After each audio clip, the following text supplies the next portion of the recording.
اصل میں کچھ ایسے کام ہوتے ہیں جس کے بارے میں انسان کہہ سکتا ہے مکمل حرام ہے، مکمل حلال ہیں،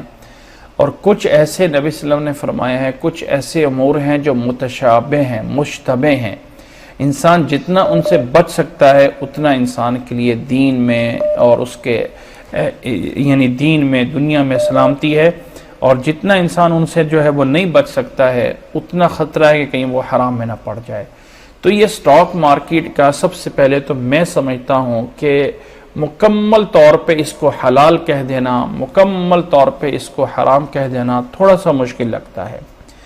اور ایک بات تو یہ سمجھ لیں، دوسری بات یہ سمجھیں کہ سٹاک مارکیٹ کا مطلب یہ ہے کہ آپ کے کچھ شیئرز ہوتے ہیں، آپ وہ خریدتے ہیں اور اس کو آگے سیل کرتے ہیں، یہی چیز ہے یا کچھ اور ہے؟ جب انسان کے کچھ دیکھیں، جب یہ کچھ شیئرز ہیں، اب اس میں شیئرز کی دو قسمیں ہیں۔ ایک ہے کہ ایک باقاعدہ کمپنی ایگزسٹ کرتی ہے، ایک کمپنی موجود ہے دنیا میں اور اس کمپنی اپنے پارٹنر بناتی ہے۔ پہلے نمبر پہ تو یہ شیئرز کمپنیاں کس بیس پہ بناتی ہیں، کس بیس پہ جو ہے یہ سٹاک مارکیٹ میں شیئرز بنتے ہیں؟ آیا مثال کے طور پہ میں کسی کمپنی کے 10,000 شیئرز خرید لیتا ہوں تو کیا وہ کمپنی 10,000 شیئرز جو ہیں اس کے بدلے کا 10,000 کا پروفٹ مجھے دیتی ہے کیونکہ میں اس کے جو ہے اتنے شیئرز خرید کر اتنا اس کا پارٹنر بناؤں؟ ایسا کچھ نہیں ہے۔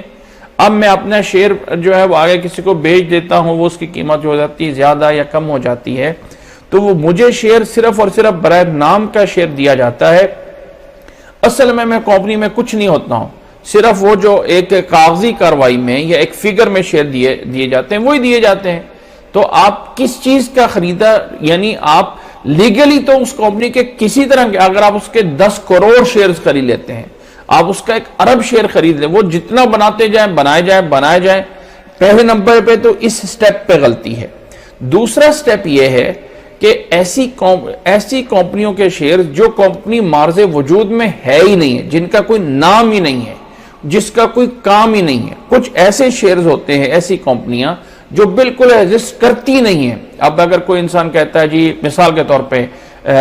میں ایک مثال دے کے لینا چاہتا ہوں، جیسے میرے ذہن میں مائیکروسافٹ آ گیا، کوئی ایپل آ گیا، کوئی پیپسی آ گیا، کوئی فلاں کمپنی آ گئی، جی فلاں کمپنی کے شیئرز پتہ ہے فلاں کمپنی اپنا الگ سے بڑا بزنس کر رہی ہے تو اس کے شیئرز ہیں۔ ایک کوئی کمپنی کا مارز وجود ہی نہیں ہے اور اس کمپنی کے شیئر لے کے آگے بیچے جا رہے ہیں، تو یہ تو بالکل نبی صلی اللہ علیہ وسلم کی حدیث کی مخالفت ہے کہ آپ ایسی چیز کو مت بیچیں جس کا کوئی وجود ہی نہیں ہے۔ اللہ کے نبی صلی اللہ علیہ وسلم نے منع فرمایا ہوا ہے۔ تو ادھر سے دیکھیں جو بزنس ہے اس میں صرف اور صرف یہ پوائنٹ رکھنا کہ پوائنٹ صرف اور صرف یہ ہے کہ نفع اور نقصان جس میں چانس ہوتا ہے وہ حلال ہوتا ہے، نہیں،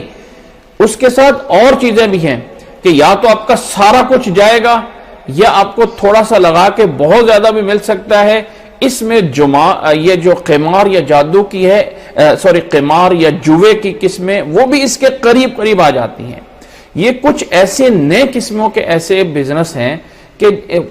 کچھ علماء ہو سکتا ہے اس کا جائز ہونے کا فتویٰ دے دیں، کچھ ہو سکتا ہے اس کا ناجائز ہونے کا فتویٰ دے دیں، کچھ ایسے بھی ہوں گے جو بالکل حرام کہہ دیں گے۔ لہٰذا بہتر تو یہ ہے کہ انسان اس طرح کے بزنس سے بچ جائے،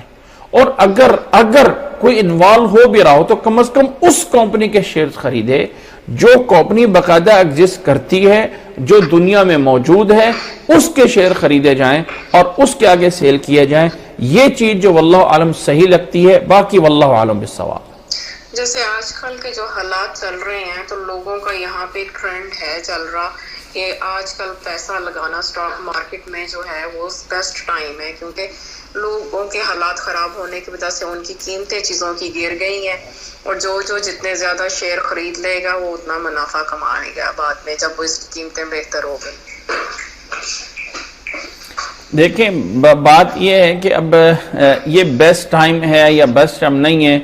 ایک ایسا بزنس جس میں مشکوک ہو، آدمی کہے کہ اس میں بیسٹ ٹائم ہے یا اچھا ٹائم ہے یا برا ٹائم ہے، وہ ویلیو یہ چیزیں بات کی ہیں۔ پہلے نمبر پہ تو یہ دیکھنا ہے کہ جب اگر اس کی انکم ہمارے لیے حلال ہے بھی کہ نہیں ہے۔ بہتر ہے کہ یہ مشکوک ایک انکم ہے، ایک متشابہ ہے جو انسان بچ سکتا ہے، جس کے پاس اور وسائل انکم موجود ہیں، وہ اس کے اندر نہ آئے تو بہتر ہے۔